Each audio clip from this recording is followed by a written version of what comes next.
Libingan ito ng mga taong nagpatiwakal, anak.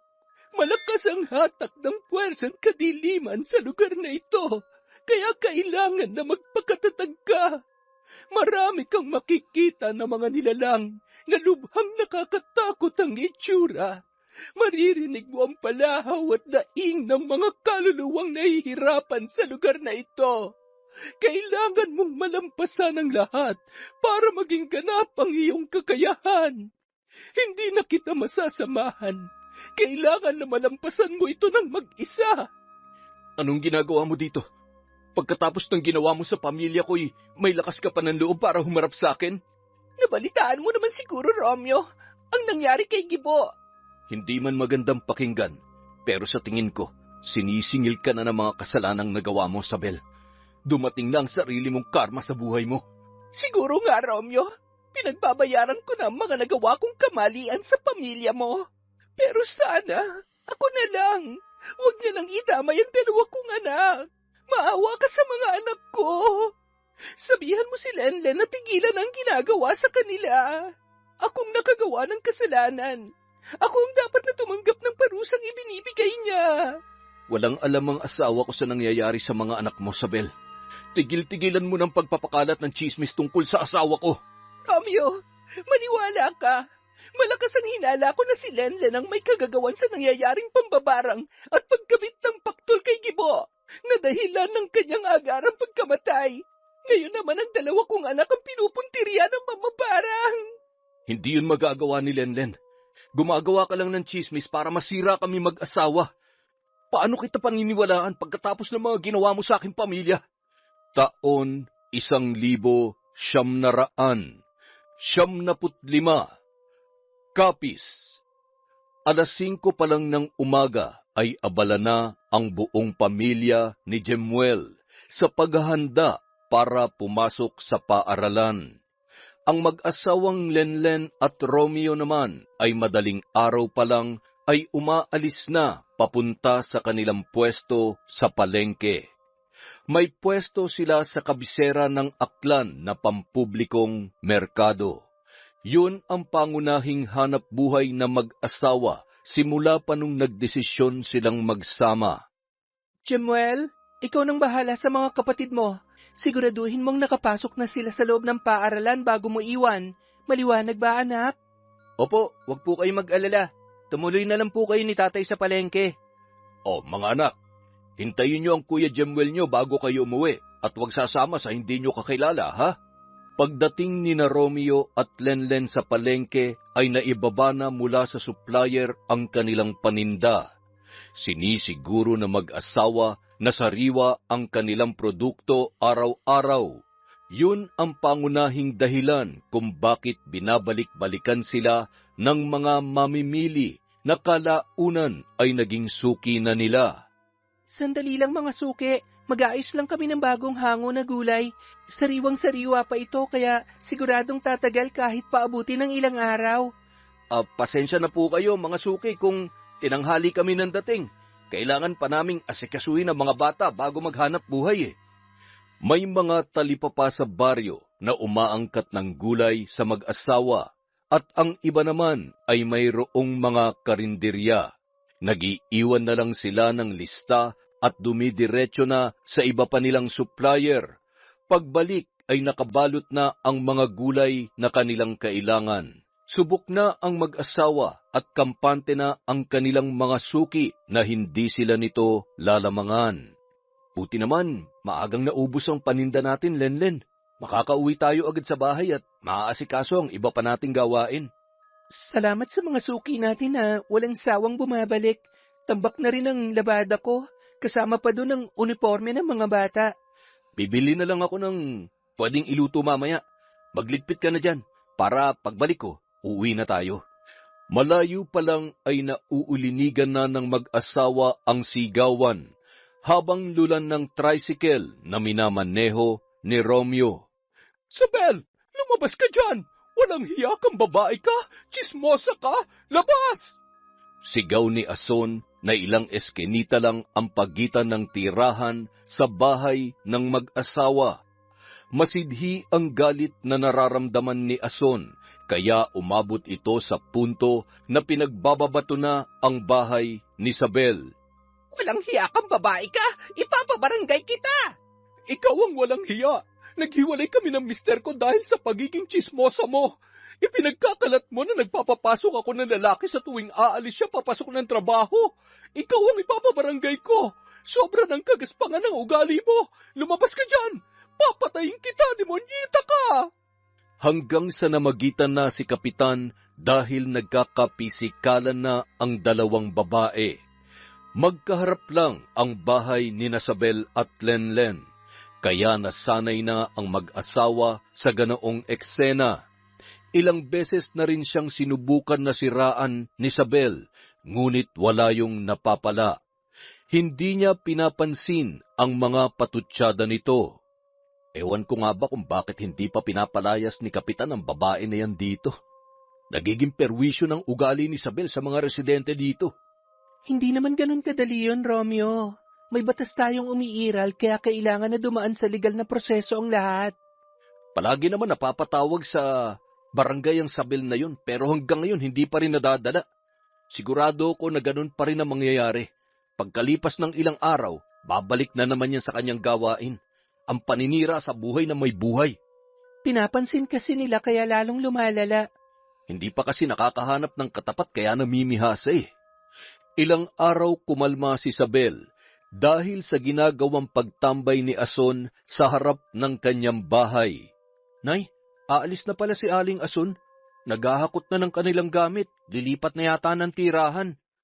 Nakausap ko nga kagabi si pare, yung mister ni Ason.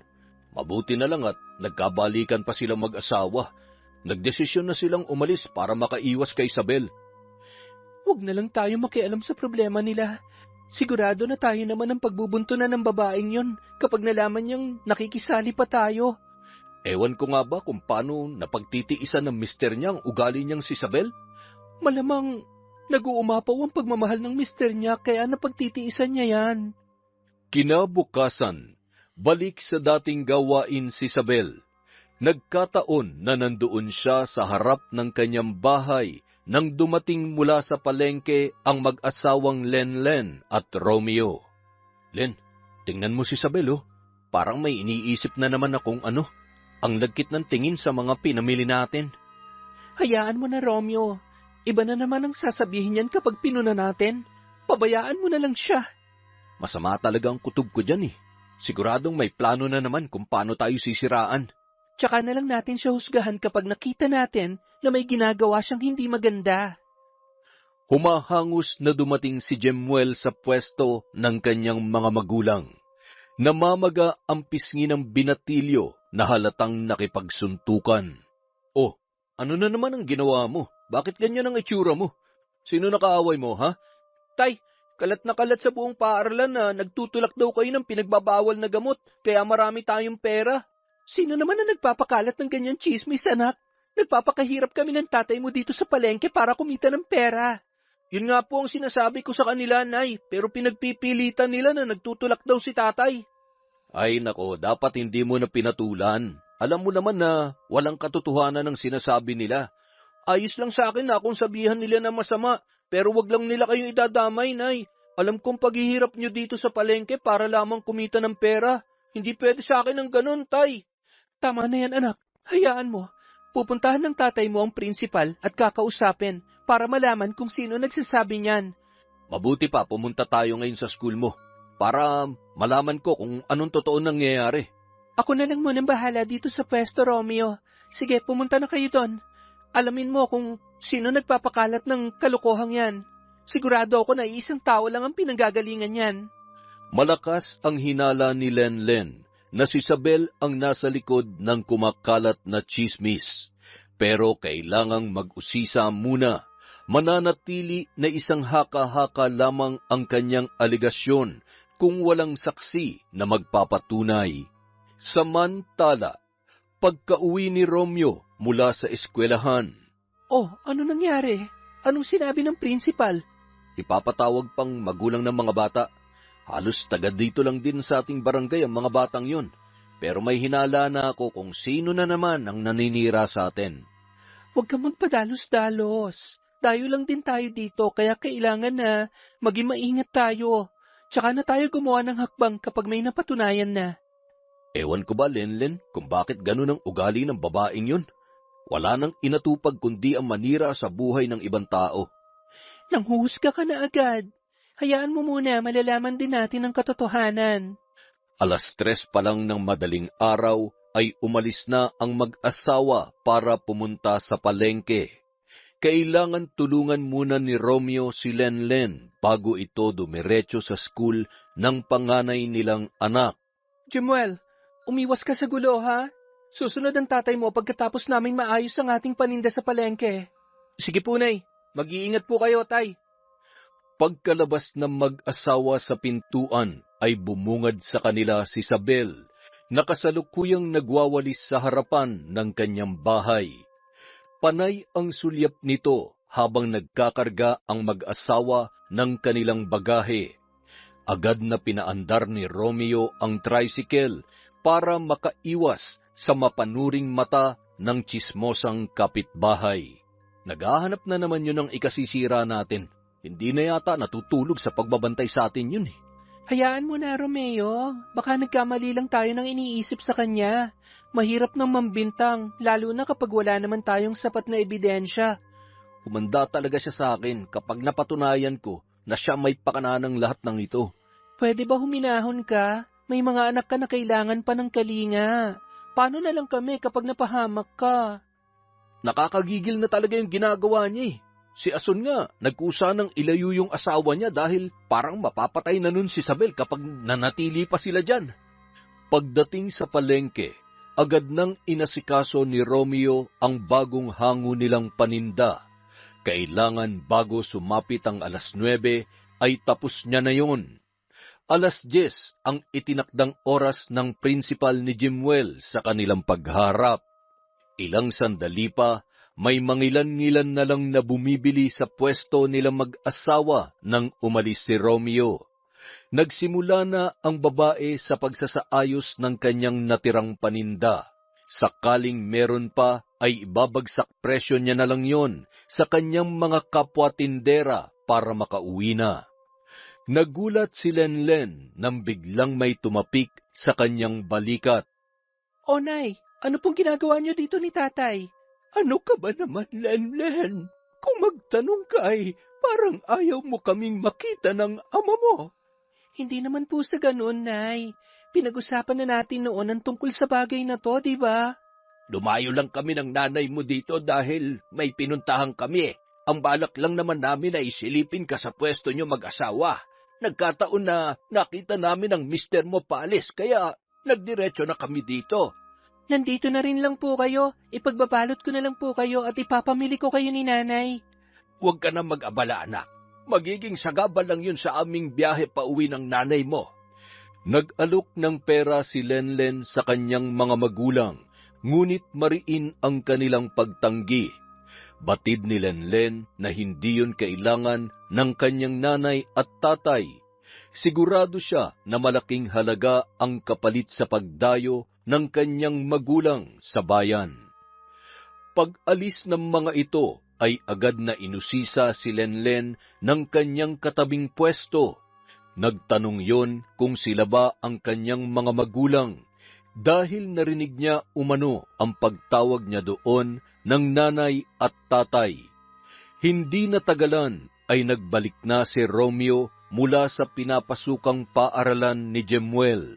Mababakas sa mukha nito ang matinding galit. Ano nangyari sa lakad mo? Bakit hindi maipintay ang mukha mo? Tama ang hinala ko. Si Isabel nga ang nagpapakalat sa ating lugar na nagtutulak tayo ng ipinagbabawal na gamot.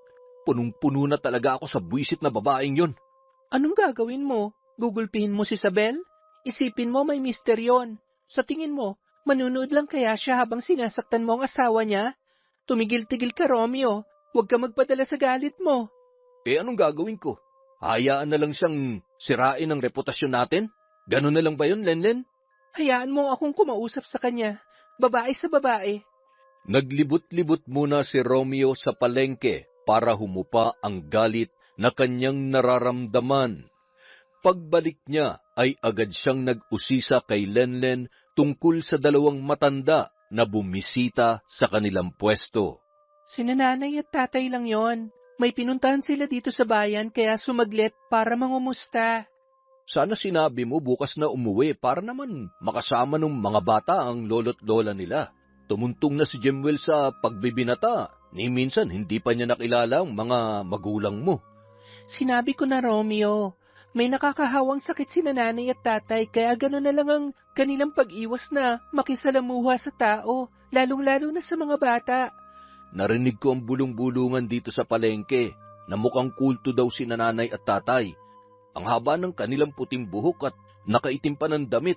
Si nanay nakatalukbong pa raw ng kulay itim. Bakit ba ganun ang ayos nila, Lenlen? Yun na kasi ang nakasanayan nila. Isa yun sa mga dahilan na ayaw kong pumirme sila sa bayan. Sigurado na husgahan lang sila ng mga tao. Oy, sige, hayaan mo na.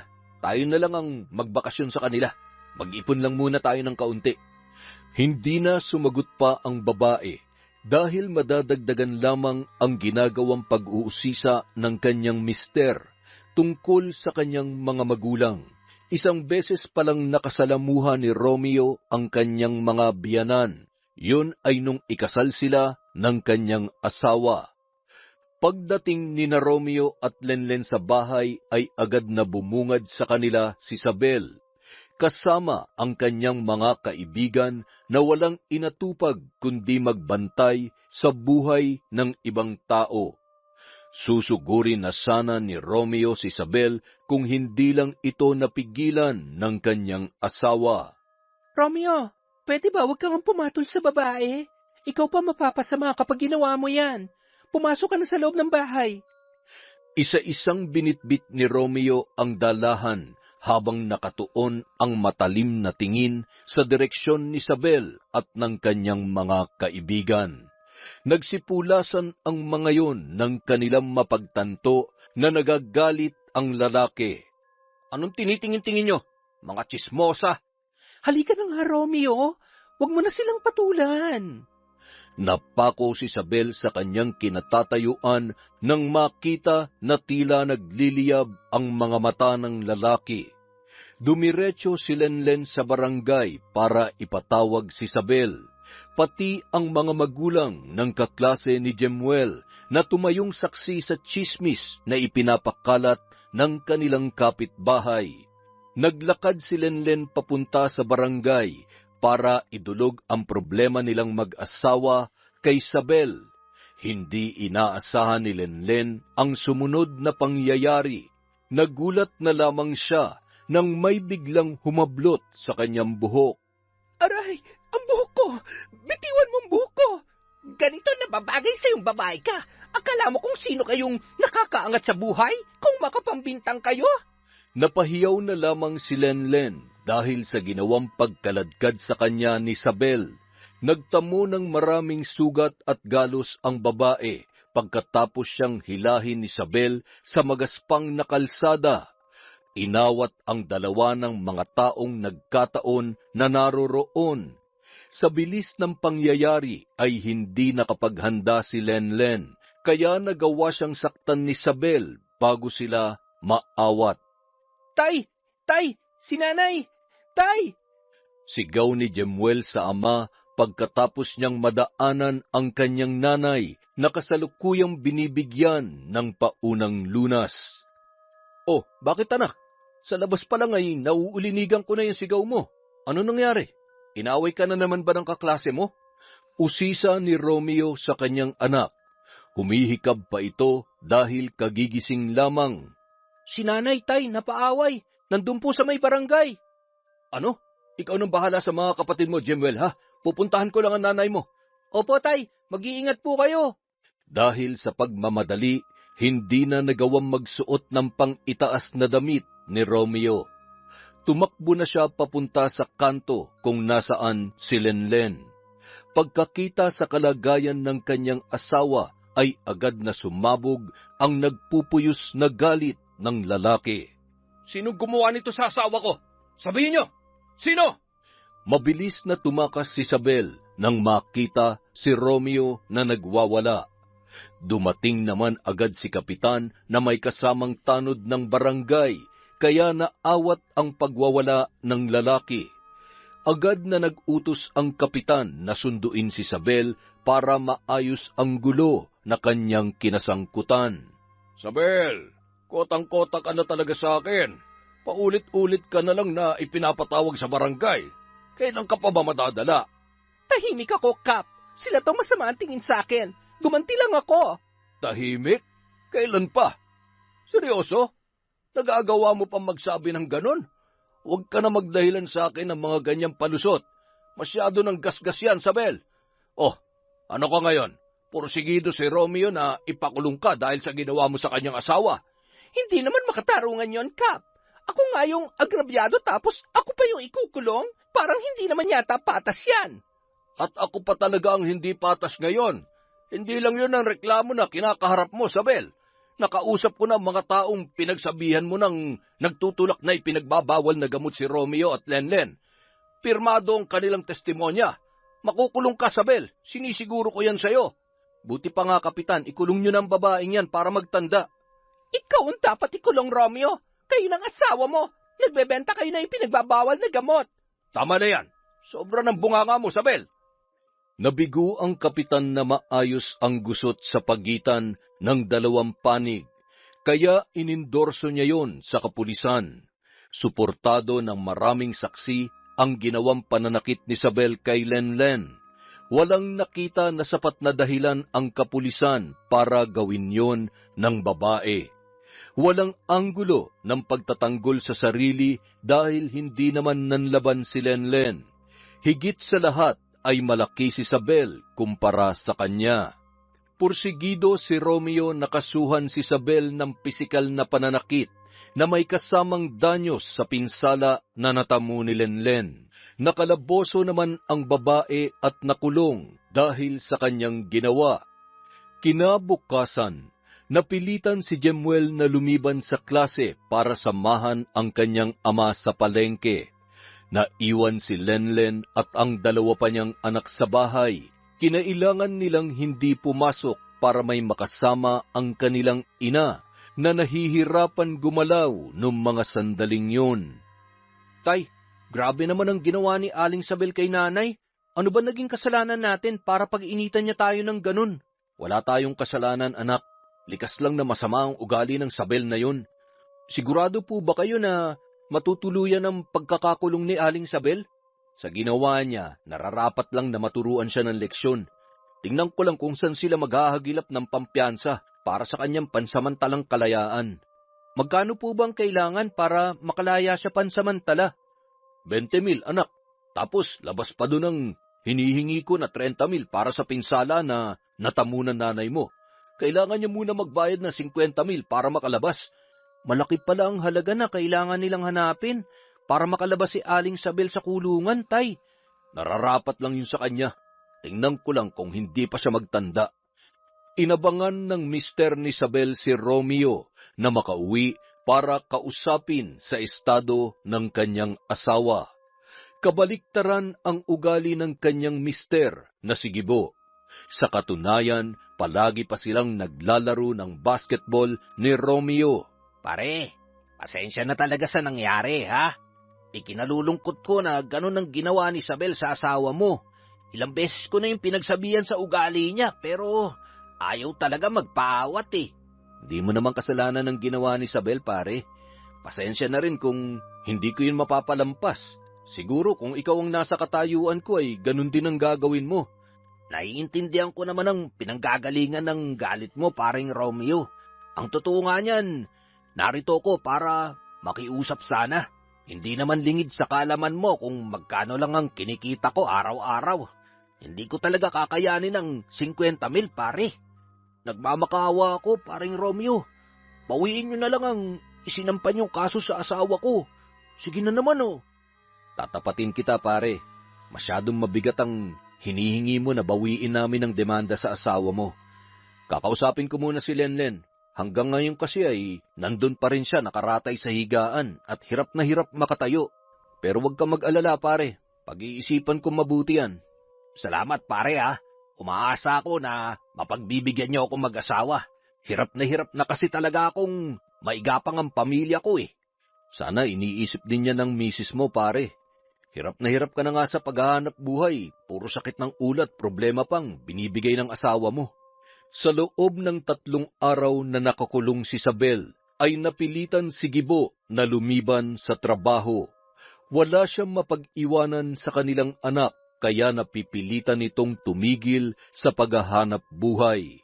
Hindi na rin nakakapasok ang mga bata sa eskwela dahil walang maghahatid sa kanila. Abala si Gibo sa paghahanap ng paraan para mapiyansahan ang kanyang asawa. Romeo, bawiin na nga natin ang kasong isinampa natin kay Isabel. Naaawa na ako sa mga bata, lalong-lalo na kay Gibo. Naging mabuti naman siya sa atin. Gawin na lang natin to para sa kanya at para sa mga bata. Binawi na mag-asawa ang kaso na kanilang isinampa laban kay Isabel. Hindi na rin nila inobliga si Gibo na bayaran ang danyos sa pagpapagamot kay Lenlen, pati ang nagastos ng mag-asawa sa pagsasampa at pagbawi ng kaso. Pare, alam ko na malaking perwisyo na gawa ng misis ko pero pinili niyo pa rin ang magpatawad. Maraming salamat talaga pare sa ginawa niyo ni Maring Lenlen, ha? Naawa na rin kasi kami sa mga bata, lalong-lalo na sa iyo, pare. Ang hiling ko lang, sana hindi na maulit ang ginawa ni Isabel sa asawa ko. Tigil-tigilan na rin niyang pagkakalat ng tsismis sa aking pamilya. Pangako pare, tuturuan ko ng leksyon ang asawa ko. Asahan ko yan, pare, ha. Sakaling ulitin pa ni Isabel ang ginawa niya sa amin, hindi na ako makakapangako na pagbibigyan pa kita. Naiintindihan ko pare, salamat talaga. Pagkalabas ni Isabel sa kulungan ay agad siyang kinausap ng masinsinan ng kanyang asawa. Subukan mo pang ulitin ang ginawa mo. Iiwanan na kita. Dadalhin ko ng mga bata pa uwi sa Mindanao. Bahala ka na sa buhay mo.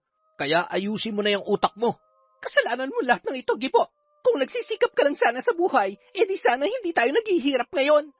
O edi parang inamin mo na rin. Kaya mo sinisiraan si paring Romeo at Maring Lenlen dahil naiinggit ka sa kanila. Sana nagsusumikap ka kagaya ni Maring Lenlen. Naging magaan lang naman ang buhay nila dahil katuwang siya ni paring Romeo sa paghahanap buhay. Sana kung inilalaan mo yung oras mo sa makabuluhang bagay, baka sakaling umasenso rin tayo. Malamang ay katulad na rin nila ang buhay natin. Hay nako, napakamalas ko at ikaw ang naging asawa ko. Ikaw ang pinakamasaklap na dumating sa aking buhay. Hindi na kinaya ni Isabel ang ginagawang pagpapamuka sa kanya ni Gibo ng katotohanan.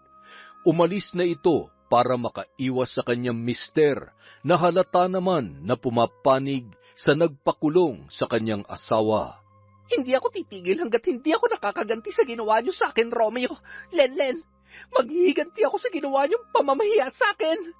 Saad ni Isabel sa kanyang isipan habang nakatingin sa bahay ng mag-asawa na nagpakulong sa kanya. Simula nang makalabas ang babae sa kulungan ay hindi na ito lumalabas ng kanilang bahay. Nahihiya na siyang makisalamuha sa kanyang mga kabarangay, lalong-lalo na sa mga nakasaksi nung hulihin siya ng kapulisan. Aba, mukhang nagtanda na si Isabel. Naging tahimik ng lugar natin simula nung tumigil siya sa kakatambay sa labasan. Sana nga magtuloy-tuloy na yung hindi niya paglabas sa loob ng bahay nila, Romeo. Pagkalipas ng ilang buwan, lalong lumago ang kabuhayan ng mag-asawang Romeo at Lenlen. Si Isabel naman ay palihim na naghihimutok sa tindi ng inggit na kanyang nararamdaman. Tingnan ko lang kung makakangiti pa kayo sa gagawin ko. Sambit ni Isabel sa kanyang isipan. Kinagabihan, palihim na sumalisi ang babae para lumabas at puntahan ang tricycle na minamaneho ni Romeo papunta sa palengke. Pinutol niya ang linya na dinadaluyan ng likido para gumana ang preno ng tricycle. Pagkatapos gawin yon, agad siyang bumalik sa loob ng kanilang bahay para hindi siya paghinalaan ni Gibo sakaling gumana ang kanyang plano. Jamuel, total wala ka namang pasok bukas. Ikaw na munang sumama sa tatay mo sa palengke. Umuulan ngayon eh. Maglalaban na muna ako para matuyo ang uniforme nyo. Opo, Nay. Approve. Matulog ka na maaga para hindi ka antukin bukas kapag nandun ka na sa palengke. Maaga pa naman ang alis nyo ng tatay mo.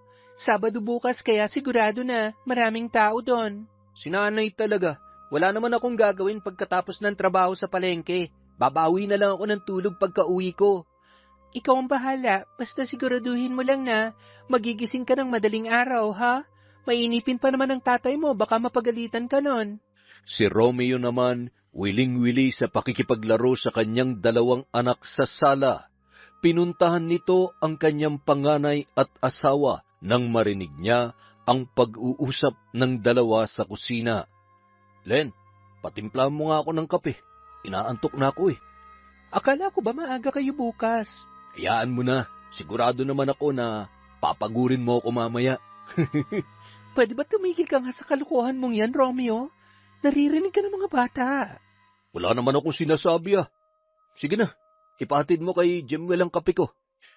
Nahagip ng paningin ni Lenlen na panay ang tingin ng kanyang anak sa labas ng kanilang bahay. Sandali, Romeo. Ano bang meron sa labas? Panay ang tingin ng 2 mong anak. Kanina pa sila nangungulit na nakita nila umano si Isabel sa labas ng bahay. Tiningnan ko naman, wala naman dun. Ano naman ang gagawin ni Isabel sa bakuran natin? Hayaan mo na, baka namamalik mata lang ang 2 yan. Inaabangan ko nga baka bumalik eh.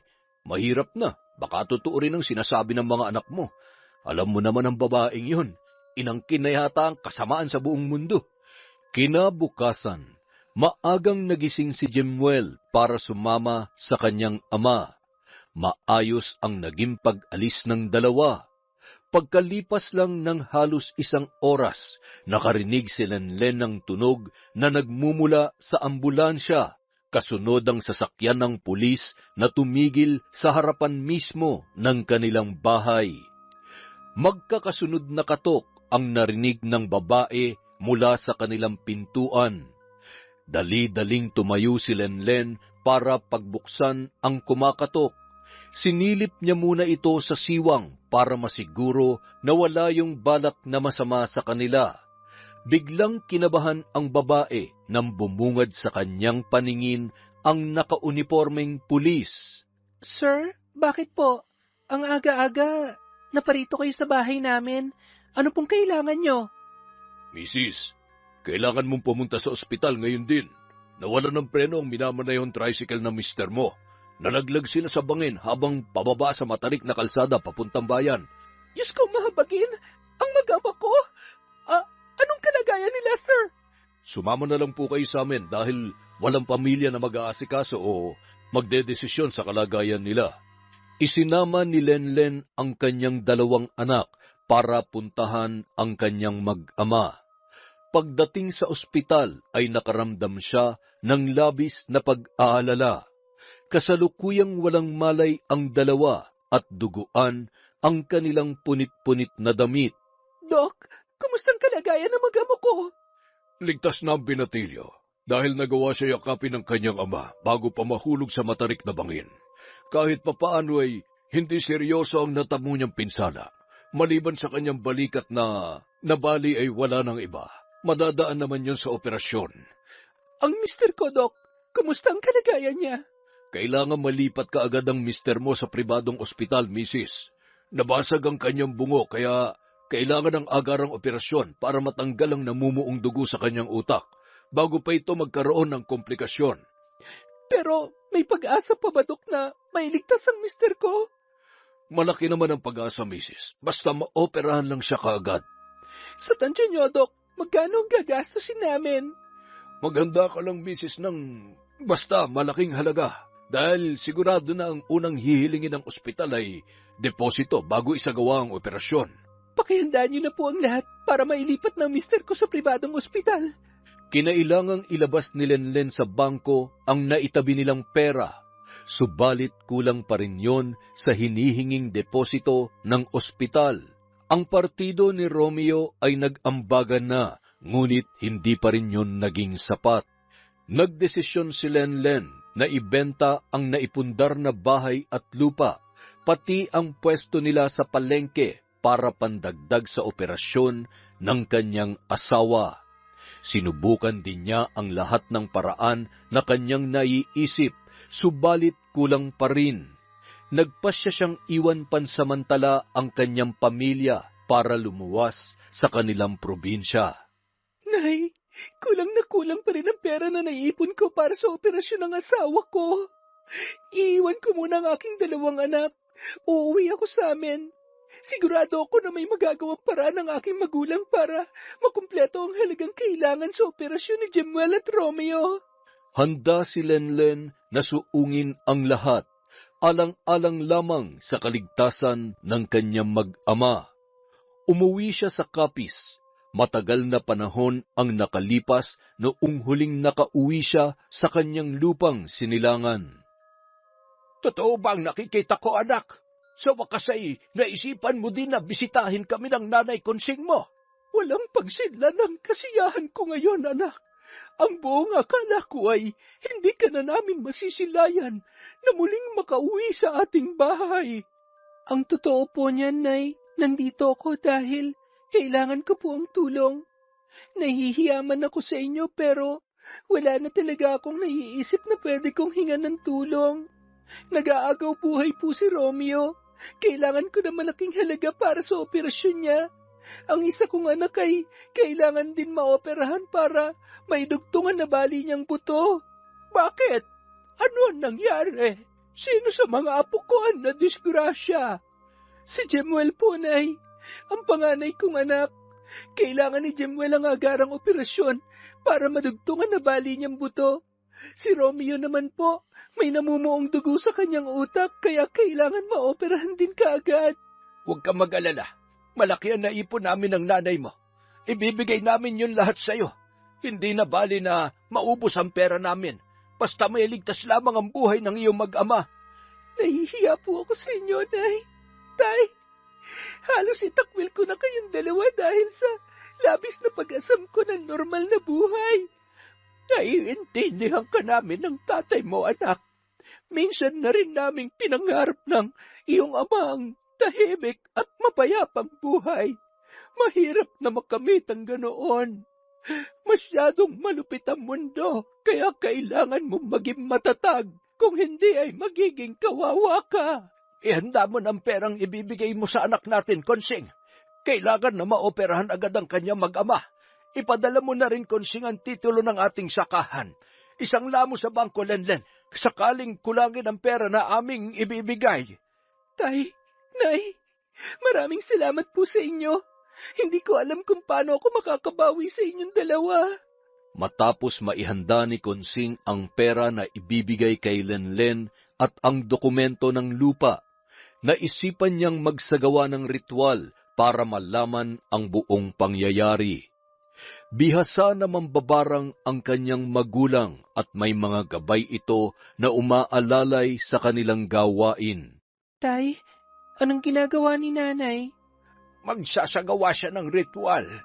Maaari niya masilip sa pamamagitan ng kanyang gabay ang pangyayari bago maganap ang aksidente. Kinilabutan si Lenlen nang makita ang kanyang ina na lumuluhod sa rebulto na anyong kambing.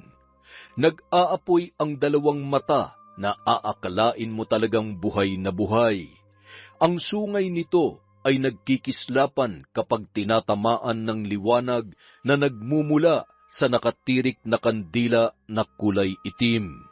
Nanunuot sa kanyang pandinig ang bawat salitang binibigkas ni Konsing. Isang dasal o orasyon na nakabaybay sa salitang Latin. Si Molong naman inilabas ang itim na punyal. Napatakip si Lenlen ng kanyang mata dahil sa ginawa ng kanyang ama. Isang kuneho ang ginilitan ni Molong sa leeg at hinayaan na tumulo sa katawan ni Konsing ang dugo noon. Muntik nang mapasigaw ang babae sa ginawa ng kanyang ama. Napatayo si Lenlen sa kanyang kinauupuan nang biglang maglitawan ang mga anino sa dingding. Gumagalaw yon na tila papalapit sa kinaroroonan ng kanyang ina. Sumunod ay nakarinig siya ng boses na tila nagmumula sa kulob na espasyo. Tay, anong nangyayari? Sumenya si Molong kay Lenlen na tumahimik habang ginagawa ni Konsing ang ritual. Pagkalipas ng ilang minuto ay sumenya si Konsing kay Lenlen na lumapit. Sige na, Lenlen. May ipapakita siya sa iyong pangitain. Paglapit ni Lenlen ay hinila ng kanyang ina ang kanyang kamay para idampi sa rebulto na pinag-aalayan nito ng ritual. Lalong lumakas ang mga boses na naririnig ni Lenlen. Hindi niya mawari ang mensahe na ipinaaabot ng mga ito. Pagdampi ng kanyang kamay sa rebulto ay biglang lumitaw sa kanyang paningin ang isang pamilyar na lugar. Madilim ang buong paligid pero ang mga ilaw na naroon ay kapareho ng sa kanilang labasan. Nakita niya si Isabel na sumasalisi at palipat-lipat sa madilim na parte ng kanilang bakuran. Binutasan ni Isabel ang kable na nakakabit sa preno ng motor ng tricycle.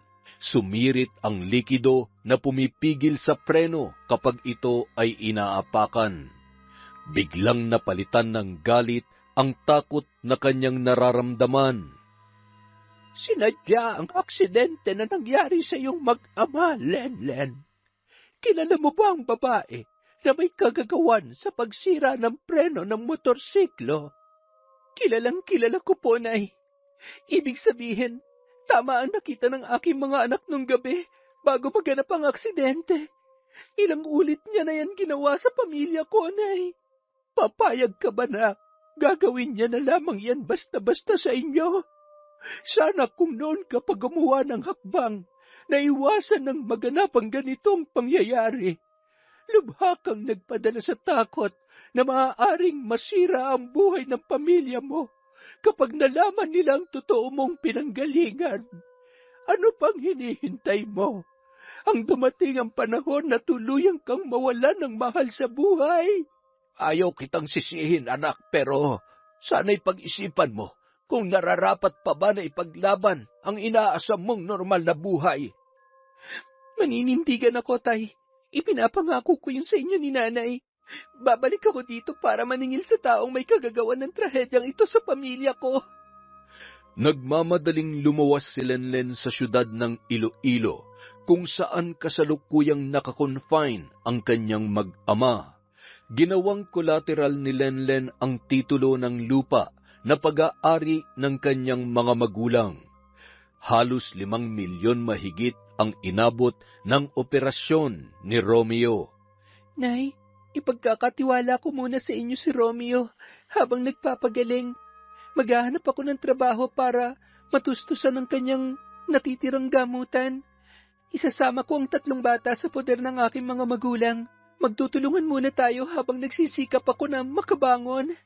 Yan lang naman ang tangi naming maiaambag sa pinagdadaanan mo sa kasalukuyan, Lenlen. Sa totoo lang ay nahihiya ako sa iyo. Alam kong hirap ka na pero pilit ka pa din lumalaban. Humahanga ako sa iyo dahil hindi mo sinusukuan si Romeo. Hindi ako papayag, Nay, na basta na lang masisira ang pamilya na pinaghirapan namin buuin ni Romeo. Sino kaya ang walang puso na gumawa ng ganoon sa mag-ama mo? Napakahalang naman ang kanyang kaluluwa. Malaman ko lang kung sino ang nagsabotahe sa tricycle na sinakyan niya. Makakatikim talaga siya sa akin. Ipaubaya niya na sa akin ang bagay na yon, Nay. Magbabayad ang taong may kagagawan sa paghihirap ng pamilya ko. Maraming kailangang gawin para tuluyang gumaling si Romeo. Naapektuhan ang kakayahan nitong makagalaw ng maayos. Kinabitan ng simento at bakal ang kanyang paa at kamay para maghilom ang nabaling buto. Ang kanyang bungo naman ay kailangang lagyan ng tornilyo para muling mabuo. Ang tanging may pagpapasalamat ni Lenlen ay nakaya ni Romeo na malampasan ang kanyang pinsalang natamo. Naibenta ni Lenlen ang kanilang bahay, kaya kinailangan na nilang lisanin yon sa lalong madaling panahon. Umuwi si Lenlen para magligpit ng gamit na kanyang ililipat sa magulang ng kanyang asawang si Romeo. Habang nagliligpit ang babae kasama ang kapatid ng mister, pinuntahan siya ni Gibo para kumustahin. May pinaghihinalaan ka na ba, Lenlen? Kung sino ang gumawa nun? Subukan mo kayang kausapin ang asawa mo, Gibo. Imposible ang sinasabi mo, Lenlen. Kasama ko si Isabel ng buong gabi bago maganap ang aksidente. Nakita ng anak ko na pumasok si Isabel sa bakuran namin ng gabi bago maganap ang aksidente. Mahirap paniwalaan ang aligasyon na sinasabi mo, Lenlen. Hindi ako naniniwala na ginawa yun ni Isabel. Paniwalaan mong gusto mong paniwalaan, Gibo. Alam mo naman ang ugali ng asawa mo. Nagsisisi talaga ako na pinagbigyan ko pang kahilingan mo noon. Sana hindi na sinapit na mag-ama ko ang ganito. Hindi ko naman kinakalimutan ang ginawa niyong mag-asawa pero hindi naman makatarungan na pagbintangan mo, Lenlen, ang asawa ko na walang sapat na ebidensya. Patunayan mo muna ang aligasyon mo bago kita paniwalaan. Kapag hindi niyo napatunayan na siya may kagagawan nun, pwede niya kayong idemanda. Ang kapal naman ng mukha mo, Gibo. Sana tumupad ka sa napagkasunduan natin. Umuwi ka na. Aalis na kami. Sana maging ganap ang kasiyahan ng asawa mo sa aming pag-alis. Magsasalita pa sana ang lalaki pero tuluyan na siyang itinaboy ng kanyang kapitbahay na si Lenlen. Pagkatapos maikarga sa truck na maghahakot ng gamit na mag-asawa, ay agad na umalis ang babae. Nahagip ng kanyang paningin si Isabel sa tindahan, naabot tenga ang ngiti. Tila nagbubunyi pa ito sa nangyari sa kanyang pamilya. Sulitin mo ng kasiyahan mo, Isabel. Pansamantala lang ang lahat ng ito. Sa muli nating pagkikita, ipinapangako ko na gagapang ka sa lupa. Saad ni Lenlen sa kanyang isipan habang ipinupukol ang matalim na pagtitig kay Isabel. Pagkatapos maayos ang kalagayan ng mister, ay agad na itong nagpaalam na pansamantalang iiwan niya para maghanap buhay. Sumilay ang masaganang luha sa pisngi ni Romeo. Dadalhawin ka naman namin dito palagi ng mga bata. Kailangan lang talaga natin magsakripisyo para malampasan ang pagsubok na ito. Makabubuti na dun munang mga bata sa poder ng aking mga magulang. Matanda na rin si Nanay Iska para pagsabihin pang pag-aalaga sa inyo ng mga bata. Pasensya ka na, Romeo, kung hindi kita matutukan na alagaan. Kailangan may kumayod sa ating pamilya. Pasensya ka na, Lenlen. Patawarin mo ko kung kinailangan mong suluhin ang lahat ng problema. Wala kang kasalanan, Romeo. Ang importante ay nakaligtas ka. Magpagaling ka para muling mabuo ang pamilya natin. Agad na lumuwas si Lenlen sa poder ng kanyang mga magulang. Kailangan niyang gumawa ng paraan para matulungan ang kanyang nanay at tatay na matubos ang titulo ng lupa na kanilang sakahan. Alam niya na mahalaga yon sa kanyang ama dahil yon ay minanapa ni Molong sa kanyang mga ninuno. Nay, Tay, may isang kahilingan lang po ako para sa aking mga anak. Ano yon, anak? Pwede ba na hanggat maaari ay iwasan nating masaksihan ng 3 bata ang inyong lihim na gawain? Oo naman. Hayaan mo. Pagsisikapan namin ng tatay mo na panatilihing lihim ang aming ginagawa. Maraming salamat, Nay. Ano na ang plano mo ngayon, anak? Ililipat ko ang 3 bata. Ayokong maantala ang kanilang pag-aaral dahil sa nangyari sa aming pamilya. Tama ang desisyon mo, anak. Ilipat mo na agad dito ang mga bata para makabalik na sila sa pag-aaral. Hayaan niyo po, Nay. Bukas na bukas din ay muli akong luluwas para makuha ang dokumento nila sa school. Ipagpaliban mo na muna. Magpapatulong tayo sa pinsan ko na may mataas na katungkulan sa lokal na kagawaran ng edukasyon sa ating lugar. Si tatay mo na ang bahala na maglakad ng kanilang papeles bukas para makabalik na sa pag-aaral ang 3 bata. Nang sumunod na araw, agad na nakapasok sa eskwelahan ang mga anak ni Lenlen. Si Jemuel ay mayroon pa rin nakaalalay na saklay dahil hirap pa itong gumalaw. Hatid sundo naman sila ni Molong na halatang sabik na makasama ang kanyang mga apo. Nagdoble kayod si Lenlen para kahit papaano ay makabawi sa kanyang mga magulang. Hindi mo kailangan magtrabaho sa sakahan, anak. May agsador na tumatalima sa ating pananim. Kapalit yon sa hindi nila pagbabayad ng renta sa ating lupa. Kailangan ko pong kumayod, Tay, para matustusan ko ang gamutan ni Romeo. Nahihiya naman ako na iasa na lang ang lahat sa inyo ni Nanay. Mahihirapan ka lamang, anak. Pag-aralan mo na kaya ang ginagawa namin ng nanay mo. Tumatanda na rin kami. Kailangan na may magmamana ng aming kakayahan bago kami mawala. Ang mga kapatid ko po, ayaw po ba nilang matutunan ng kakayahan ninyo ni Nanay? Ayaw namin na pilitin sino man sa inyong magkakapatid. Pwede ka naman tumanggi kung taliwas talaga ang gawain namin ng nanay mo sa gusto mo. Naisip ko lang kasi, sa tindi ng pinagdadaanan mo, anak, mas makabubuti na may kaalaman ka sa lihim na karunungan. Magagawa mong ipagtanggol ang pamilya mo sakaling mangyari ulit ito sa hinaharap. Maaari ko bang paghigantihan ng salarin sa nangyaring aksidente sa mag-ama ko, Tay? Magagawa mo ang lahat, anak, kapag malago na ang kaalaman mo sa lihim na karunungan. Malaki pang kinikita nyo ni Nanay sa tuwing may nagpapagawa ng kulam o barang sa inyo? Malaki, anak. Kaluluwa namin ng nanay mo ang isinasakripisyo namin para mapagana ang aming kakayahan sa lihim na karunungan. Namayani ang kagustuhan ni Lenlen na maipaghiganti ang nangyari sa kanyang mag-ama. Dumagdag pa ang kanyang kagustuhan na mapadali ang pagbangon ng kanyang pamilya.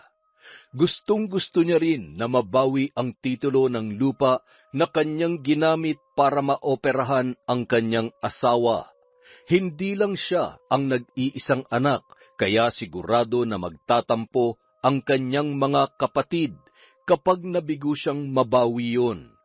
Makalipas ang ilang araw, nabuo na ang desisyon ni Lenlen na tanggapin ang inaalok ng kanyang ama. Kinabukasan, pagkatapos makaalis ng 3 bata para pumasok sa paaralan, ay agad niyang kinausap ang kanyang nanay tungkol sa kanyang naging pasya. Sakaling buo na ang desisyon mo ay kailangan mong dumaan sa pagsubok para maging ganap ka ng kasapi sa aming hanay. Kailangan mong pagdaanan ang pagsubok na susukat sa iyong katatagan bilang tagapagtaguyod ng kaliwang kaalaman. Ang kaliwang kaalaman ay tumutukoy sa mga bihasang gumagamit sa lihim na karunungan para makapaminsala sa ibang tao o gamitin ito bilang parusa. Sila ang mga mangkukulam, mambabarang, manggagaway at gumagawa ng gayuma. Ano pong pagsubok, Nay? Kailangan na makahanap ka ng mabagsik na gabay. Ang gabay na may sapat na kakayahang kumarga sa paktol o iyong pambabarang na lubhang nakamamatay. Ang paktol o tigalpo ay maaaring isabay sa barang basta may sapat kang kaalaman. Paano ko po makakamit ang tinutukoy niyong gabay, Nay? Makakamit mo yon kapag nalampasan mo ang pagsubok. Kailangan magkaroon ng sanduguan sa pagitan nyo ng gabay. Kusa yung umaamo kapag namarkahan na ng dugo. Walang bawian ng ganitong kasunduan, anak. Kaya kailangang buo ang iyong loob. Buo na po ang pasya ko, Nay. Gagawin ko ito para sa mga mahal ko sa buhay. Kung ganun ay, mamayang gabi, isasagawa natin ang pagdaan mo sa pagsubok na susukat sa katatagan mo. Maaari kang umatras sakaling hindi pa buo ang iyong pasya, anak. Kinagabihan, dinala si Lenlen ng kanyang ina sa isang lumang sementeryo sa Capiz. Hindi sila pumasok sa mismong loob ng sementeryo, kundi sa hiwalay na lugar kung saan mayroong mga nakatirik na nicho. libingan ito ng mga taong nagpatiwakal. Malakas ang hatak ng puwersang kadiliman sa lugar na ito, kaya kailangan na magpakatatag ka. Marami kang makikita na mga nilalang na lubhang nakakatakot ang itsura. Maririnig mo ang mga palahaw at daing ng mga kaluluwang nahihirapan sa lugar na ito. Kailangan mong malampasan ang lahat ng iyon para maging ganap ang iyong kakayahan. Hindi na kita masasamahan. Kailangang mapagtagumpayan mo ito ng mag-isa. Naiwan si Lenlen sa sementeryo kung saan nakakabingi ang katahimikan sa karimlan ng gabi. Sinimulan ng babae na iusal ang dasal na itinuro ng kanyang nanay Konsing. Paulit-ulit niya yung sinasambit habang humahakbang ang dalawang paa, papasok sa gitna ng libingan. Unti-unti nararamdaman ni Lenlen ang pagbigat ng kanyang talampakan.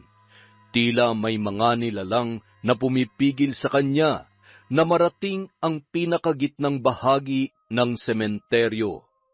Inusal pa ng babae ang dasal ng paulit-ulit hanggang sa halos isinisigaw niya na ito. Biglang lumakas ang ihip ng hangin na tila may nagbabadyang pagsama ng panahon. Nakakarinig siya ng daing, hiyaw at pagtangis na nagmumula sa mga nilalang na tila lubhang nahihirapan.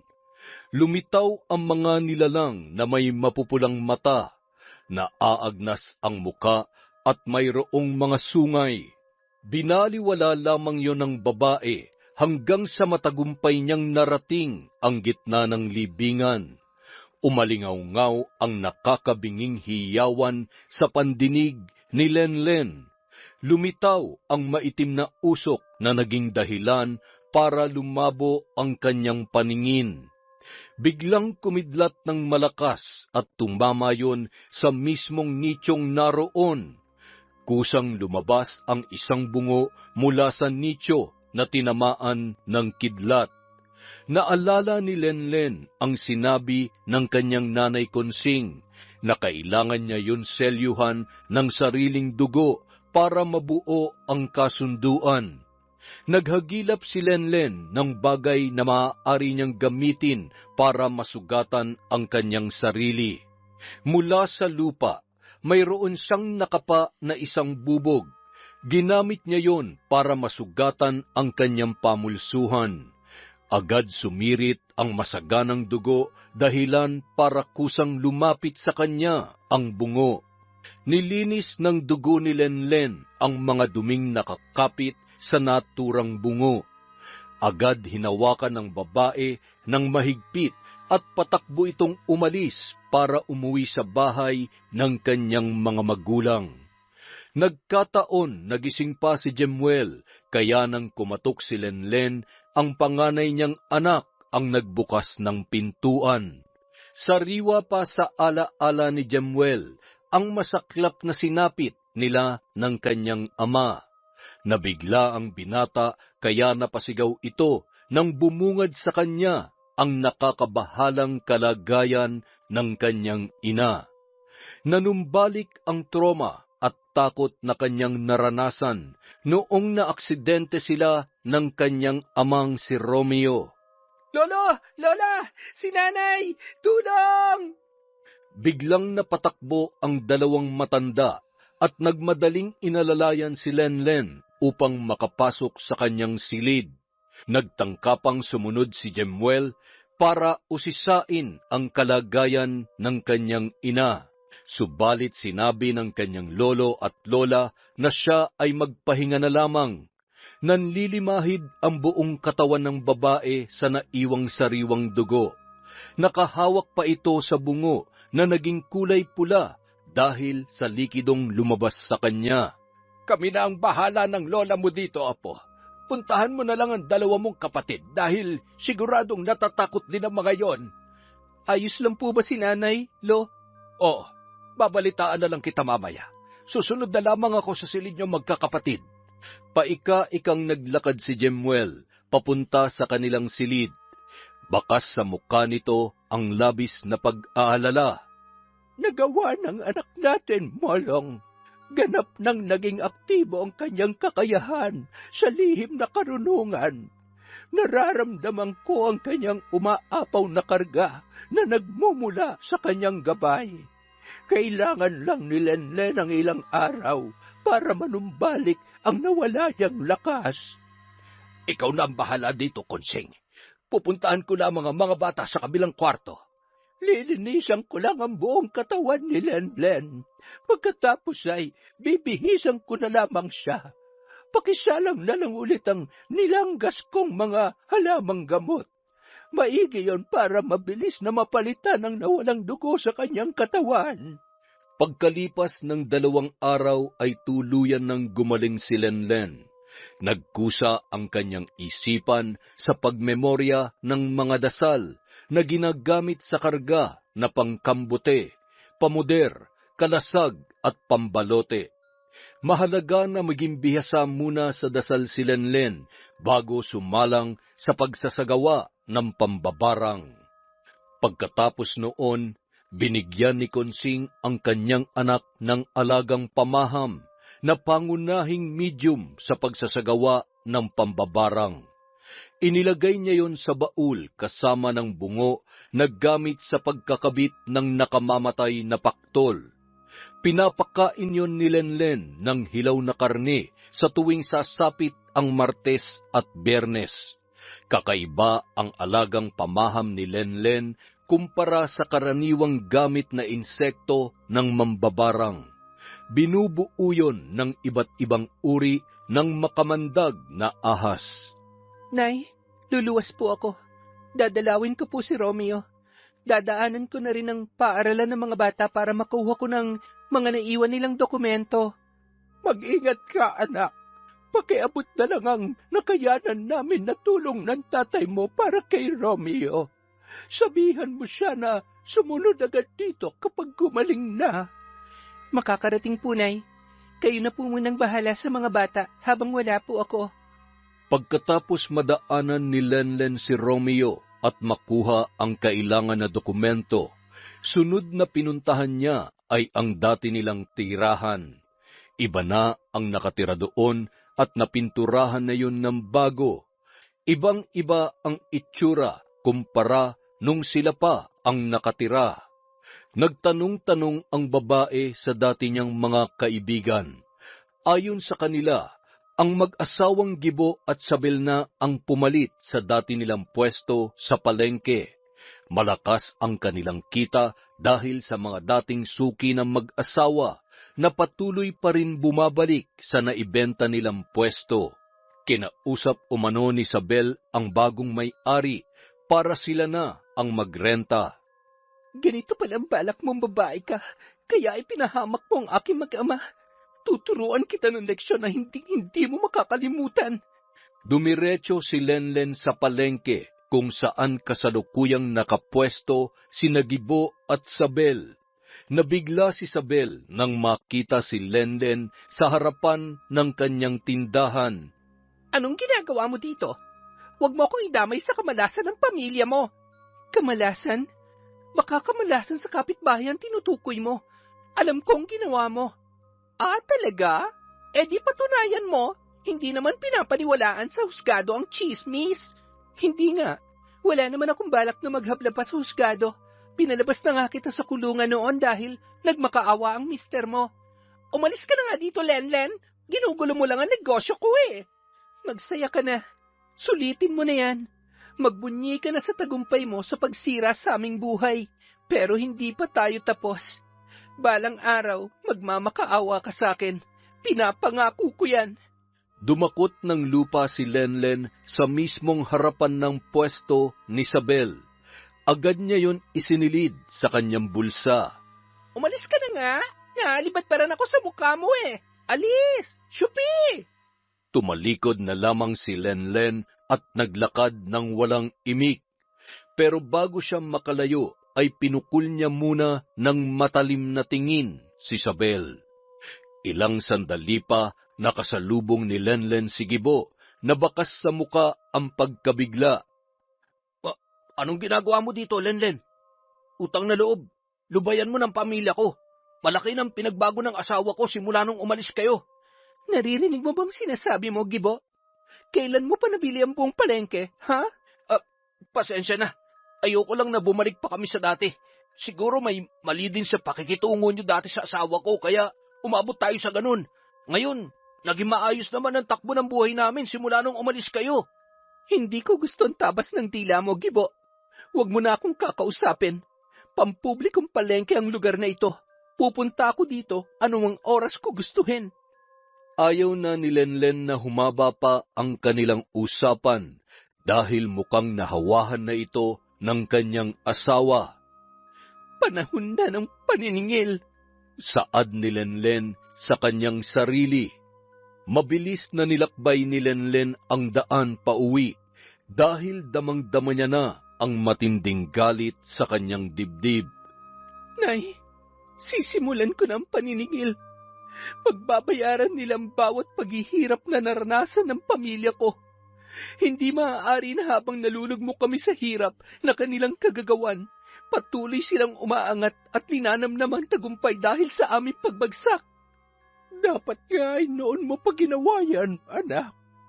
Isinagawa ni Lenlen ang ritual ng pagpapakain sa alagang pamaham para mapaamo ang mga ito at mapasunod sa kanyang gusto. Pinakain niya ito ng luyang itim at pinainom ng sariwang dugo na nagmula mismo sa ugat ni Lenlen. Kailangan na madampian ng sariwang dugo ang sistema ng pamaham para lalo silang matakam. Inilabas ni Lenlen ang bungo na kanyang gagamitin para maikabit ang paktol na pinakamabagsik na uri ng kulam. Ikakabit niya yon sa barang para lalong lumakas. Umusal si Lenlen ng malalakas na pangkambuteng dasal para masimulan ang pambabarang. Isang pag-aalay ang ginawa ng babae bago masimulan ang proseso ng barang. Ito na ang pinapahuli mong banakon, anak. Tingnan ko lang, tay, kung makakapalag pa si Gibo sa gagawin ko sa kanya. Ipinapaalala ko lamang, maaari mong makalas ang barang, pero ang epekto ng paktol na magmumula sa kamandag ng banakon ay hindi mo na mababaliktad pa. Kamatayan na naghihintay sa sinuman na makabitan ng paktol gamit ang kamandag ng banakon. Yon ang pinakamabisang paraan para maipadama ko sa sabel na yon ang ginawa niya sa aking pamilya.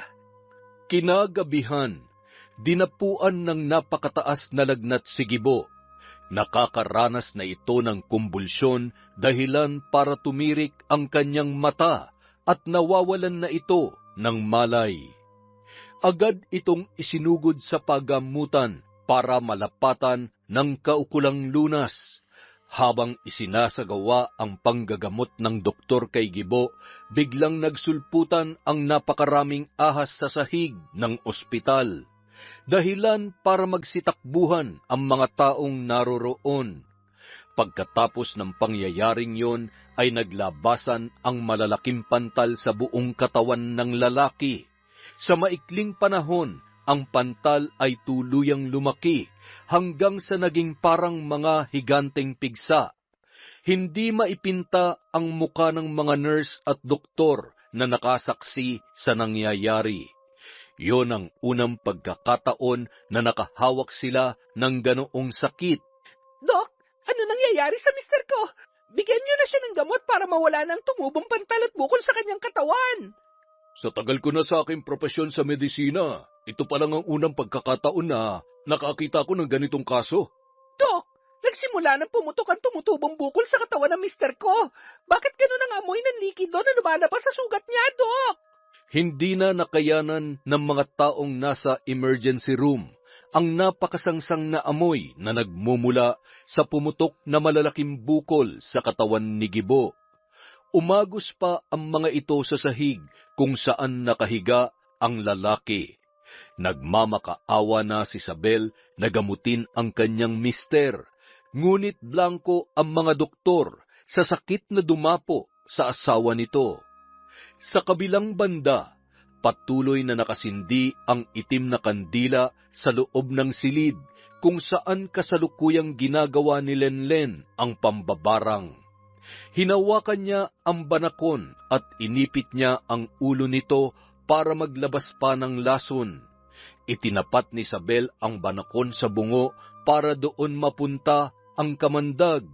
Pagkatapos na makapagpalabas ng lason ang banakon, ay agad yung ginilitan ni Lenlen sa leeg para sumirit ang masaganang dugo. Ipinalibot yun ni Lenlen sa paligid ng bungo para matapos ang ritual ng pag-aalay. Pagkatapos ng pag-aalay ay pumasok ang iba't ibang klase ng makamandag na ahas sa loob ng bungo. Samantala, sa ospital naman, nagsitakbuhan na ang mga pasyente at mga bantay na naroroon. Sa pangalawang pagkakataon ay lumitaw ang mga makamandag na ahas. Kinilabutan ang nakasaksi sa kanilang nakita na maraming ahas ang lumalabas sa mabahong sugat ni Gibo. Namatay ang lalaki na nakatirik ang mga mata. Imahe ng pagkabigla at takot ang mababakas sa mukha nito. Umaliwalas naman ang mukha ni Lenlen nang makauwi ang ahas na tinalian niya ng sinulid na kulay puti. Nagbago ang kulay ng sinulid. Mula sa kulay puti ay napalitan yon ng kulay pula. Palatandaan na tuluyang nawakasan ng alagang pamaham na ahas ni Lenlen ang buhay ng kanyang biniktima. Agad na ipinalibing ni Isabel si Gibo. Abot langit ang kanyang kalungkutan dahil sa malagim na sinapit ng kanyang mister. Ilang araw lamang ang lumipas. Ang mga anak naman nila ang nakaramdam ng parehong sintomas na naging dahilan ng pagkamatay ng kanyang asawa. May nakapagsabi kay Isabel na subukan na humingi ng tulong sa isang albularyo. Hindi pangkaraniwan ang pagkamatay ni Gibo. Malakas ang kanilang hinala na nabiktima ito ng pambabarang. Dumulog si Isabel kay Tio Sito na kilalang albularyo sa Panay. May alam ka ba na nakagalit mo, misis? Bakit niyo naman yun naitanong, Tio Sito? Biktima ng nakamamatay na paktol ang mister mo. Selyado ng paktol ang ginagawang pambabarang kaya mahirap itong kontrahin. Ang ibig mong sabihin, maaaring sasapitin ng aking dalawang anak ang kaparehon nangyari sa kanilang ama? Masakit man na isipin pero yun ang katotohanan. Lahat ng albularyo o babaylan ay aminado na kapag nagawa na maikabit ang paktol, ay imposible na itong mabawi. Anong kailangan kong gawin? Kinakabahan na ako sa kalagayan ng aking dalawang anak. Natatakot ako sa mga aring mangyari. Hindi na napigilan pa ni Isabel na mapaiyak habang pinagmamasdan ang kalagayan ng kanyang dalawang anak. Napahagulhol na lamang ito habang naghahagilap sa kanyang isipan ng maaaring gumawa nito sa kanyang pamilya. Naalala ng babae ang dating kapitbahay na nagawan niya ng napakalaking kasalanan. Tio Sito, gaano pa kaya katagal ang meron ako para makagawa ng paraan na mailigtas ang buhay ng aking dalawang anak? Pwede kong kontrahin ang ginagawa nilang pagbarang pero kailangan mong bilisan, Isabel. Anumang oras ay maaari akong humina at mawawalan na ako ng lakas para makipagtuos sa mambabarang. Hindi na nagsayang pa ng oras ang ginang. Agad niyang hinanap ang bahay ni na Romeo. Bakit nandito ka? Pagkatapos ng ginawa mo sa pamilya ko, may lakas ka pa ng loob na humarap sa akin? Nabalitaan mo naman siguro ang nangyari kay Gibo. Pangit man pakinggan pero sa tingin ko ay sinisingil ka na ng mga kasalanan mong nagawa, Isabel. Dumating na ang sarili mong karma sa buhay. Siguro nga, Romeo. Pinagbabayaran ko na ang mga kamalian na nagawa ko sa pamilya mo. Pero sana naman, ay ako na lang. Huwag nang idama yung dalawa kong anak. Maawa kayo sa kanila. Ako nakagawa ng kasalanan Ako ang dapat tumanggap ng parusa na ibinibigay ni Lenlen. Walang alam ang asawa ko sa nangyayari sa mga anak mo, Sabel. Tigil-tigilan mo ng pagpapakalat ng chismis tungkol sa asawa ko. Romeo, maniwala ka. Malakas ang hinala ko na si Lenlen ang may kagagawan sa nangyayaring pambabarang at pagkabit ng paktol kay Gibo na naging dahilan ng kanyang agarang pagkamatay. Ngayon naman ang dalawa ko namang anak ang pinupuntirya ng barang. Hindi magagawa ni Lenlen ang ganun. Gumagawa ka lang ng chismis para masira kami mag-asawa. Paano kita paniniwalaan pagkatapos ng mga ginawa mo sa aking pamilya? Napaluhod na lamang si Sabel sa harapan ni Romeo. Humahagulgul yun habang nakadapa sa lupa. Napaisip si Romeo kung paniniwalaan ang sinasabi ng kanyang kaharap. Ngunit naisip niya na sobra naman na pagkukunwari na kailangan pa niyang lumuhod at dumapa sa kanyang harapan para magmakaawa. Tumayo ka na nga dyan, Sabel. Susubukan kong hanapin ang asawa ko para tanungin tungkol sa bagay na ito. Tulungan mo ako, Romeo. Ikaw na lang ang taong naiisip ko na maaaring makatulong sa amin. Samantala, naramdaman ni Lenlen na may puwersang sumusubok na pigilan ang kanyang ginagawa. Sa halip na paktol ay tigalpo ang ginagamit niyang panselyo sa ginagawa niyang pagbarang sa dalawang anak ni Sabel. Sinadya niyang itabi ang paktol dahil para yon sa mag-asawang Gibo at Sabel. Sila ang may malaking partisipasyon sa nangyayari sa kanilang pamilya. Matalino ang manggagamot na humahawak sa dalawang anak ni Sabel. Sinasadya nitong gambalain lang ang nagaganap na pambabarang para hindi ito mapuruhan. Batid ng albularyo ang kakayahan ni Lenlen kaya ganoon na lamang ang kanyang pag-iwas.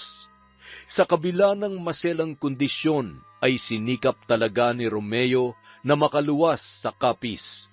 Kailangan na mahanap niya at makausap ang asawa na ayon kay Sabel ay maaaring may kagagawan sa pambabarang sa kanyang dalawang anak. Malayo man at liblib ang lugar na kinaroroonan ni Lenlen ay nagawa pa rin itong matunton ni Romeo. Nagkataon na wala sina Konsing at Molong. Tanging ang tatlong anak lang at si Lenlen ang naroroon. Abala si Jemuel sa pakikipaglaro sa kanyang dalawang nakababatang kapatid sa labas ng bahay. Pagkatapos magyakapan ng mag-aama, ay agad na inusisa ni Romeo si Jemuel kung nasaan ang kanilang ina. Nandun po si nanay sa kwarto niya, tay. Palagi na siyang nagkukulong doon simula nung makauwi kami dito. Pwede ba akong pumasok sa loob, anak? Pwede naman po, tay. Katukin niyo lamang po si nanay sa kwarto niya. Susunod na lang kami mamaya. Hinanap ni Romeo ang kwarto na tinutukoy ng kanyang anak. Sinubukan niyang maghagilap ng siwang na maaari niyang silipan, pero lubhang sarado ito at mukhang nakadoble pa ang dingding para masiguro na walang makakasilip. Biglang kinabahan si Romeo nang makaamoy siya ng parang nasusunog na kandila. Hindi na nagsayang pa ng oras ang lalaki. Ginamitan niya ng lakas para pwersahang mabuksan ang nakapinid na pintuan. Nabigla si Lenlen dahil hindi niya inaasahan ang biglaang pagsulpot ng kanyang mister. Pero mas nasurpresa si Romeo nang makita niya ang ginagawa ng kanyang asawa. Ibig bang sabihin nito, tama ang sinasabi ni Sabel tungkol sa ginagawa mo, Lenlen? Bumungad kay Romeo ang isang bungo na nanlilimahid sa sariwang dugo na nagmula sa banakon na ginamit ni Lenlen bilang alay. Nakapulupot pa dito ang iba't ibang uri ng ahas na pamaham. Nagkalat ang kandilang itim sa silid na inookupa ni Lenlen. Ang mga figura ng rebulto na lubhang nakakatakot ay nakapatong sa bawat sulok ng kanyang silid. Huwag mo akong basta husgahan, Romeo. Ginagawa ko lang ito para may pagiganti ang nangyari sa pamilya natin. Ayaw ko na maulit ang nangyari kaya ito ang ginagawa ko. Hindi naman kita hinuhusgahan, Lenlen. Pero sa tingin ko ay Marami kang dapat ipaliwanag sa akin. Nag-usap ng masinsinan ang mag-asawa at ipinagtapat na ni Lenlen ang lahat sa kanyang mister.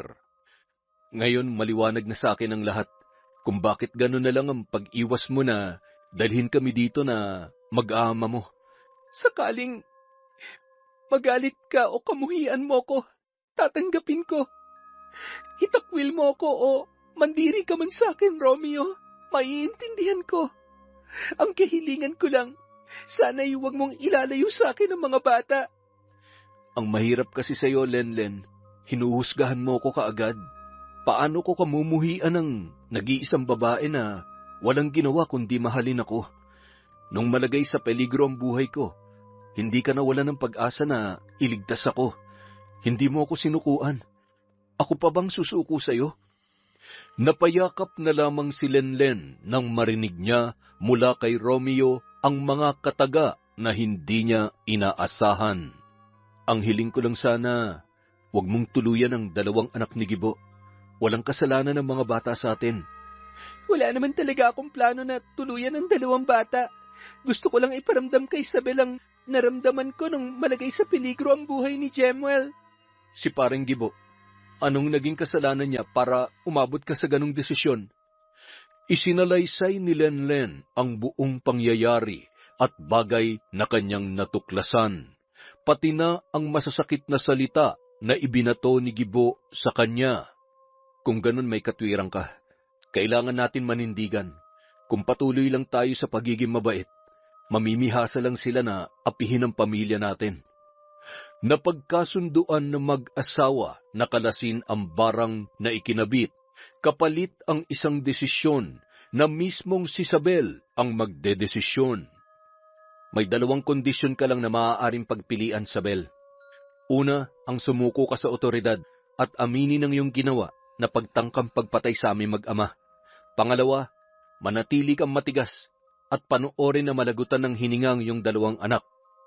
Sumuko si Isabel sa kapulisan at inamin ang ginawang pagtatangka sa buhay ni na Romeo at Jemuel. Nakulong si Isabel pero ang kapalit ay ang buhay ng kanyang 2 anak. Ang buhangin na dinampot ni Lenlen sa mismong harap ng dati nilang pwesto na mag-asawa ay kanyang ginamit para ipagkaloob kay Isabel ang sumpa na habang buhay niyang dadalhin.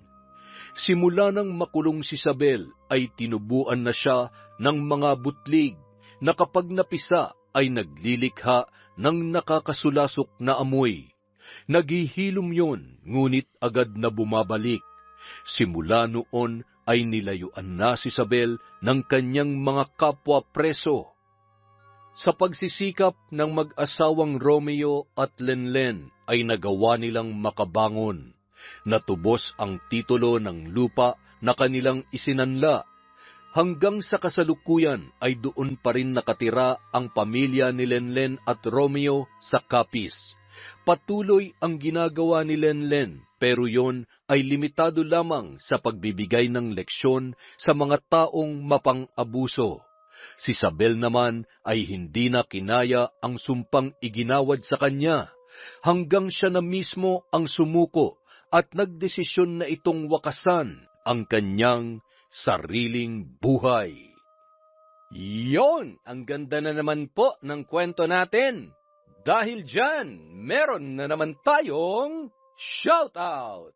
Simulan po natin sa matampuhin na si Chloe Dia. Hi kay Almira Africano, kay Monica Nieves, kay Joe Rex Latonio from Saudi Arabia. Hi po kay Joel Marasigan at sa buo niyang pamilya. Sa Makiling, Dizon Valdez, Estanyol, Cacalja family from Corazon. Hi sa Grefaldia at Imperial family. Sumandal family from Bakungan, Puerto Princesa. Hi po kay Renel Alfonso, kay Miss Maura, sa Rama family from Iloilo, from Rose Ann. Hi kay Angie Paborada. Hello kay Mary Ann Tamashiro, kay Karin in Siargao. Parang masarap magbakasyon dyan Hi kay Henry Lina Fukuda, kay Josue Talan, kay Emelita from Taguig. Hello po kay Azalea, kay Mami from Qatar. Shout out kay Charmaine Rose Villaluz, kay Sally Roldan. Hello po kay Lady Dam, kay Jenny Lazarito, kay Selena Constantino. Hi kay Marjorie Dequilia from General Santos City. Mika sa RG. Hello. Hi po kay Marites Nalica, kay Mary Grace at Roberto Grefaldia, kay Aida Corpus. Hello po kay Dimple Dimple at sa atin niya na nasa Taiwan na si Beth T. Tado. G. Tado. Hehe. Shoutout din po kay I Love Resort Pinay. Hi kay Michelle de la Cruz, kay Edgardo Fontanilla, kay Charlie Salivo. Hi po kay Joycey Vlog TV, kay Pamela Allen, sa Cabral family from Estela da Silva. Hi kay Mariam Duca, kay Christine Azure. Hello kay Lagawang Shaw TV, kay Melody Lagaras. Hi po kay Virginia Belay, kay Arjidan Bansag from Hong Kong. Hello kay Willie Galvez, kay Vicky Yabut, kay Amy Bog, kay Arialyn Notarte. Hello din po kay Lynn Villanueva from Doha, Qatar, kay Maura from Kuwait, kay Josefina Fuelias from Pasig City. Hello kay Kitty Gold, kay Crush Joy BTS. Hi po kay Alma Naong, kay Filipina Palsario. Shout out kay Rose Maricao, kay Jenmer Garcia from Angeles, Pampanga. Hi kay Jonathan Tingson from Tarlac, kay Edgar Ocon, kay Gigi Ganay. Hello kay Doris Estander, kay Bondaki TV from Singapore, kay Perlin Tuba. Hi kay Realiza Eusebio, sa Labanon or Labanon family from Maricel. Hi po kay Romulo Laman Jr., kay Chona Baynosa, at kay Tess Sumanting. Maraming salamat po sa walang sawang pakikinig sa Kwentong Enteng. Yun pong mga hindi nabanggit, marami pa po tayong susunod na video.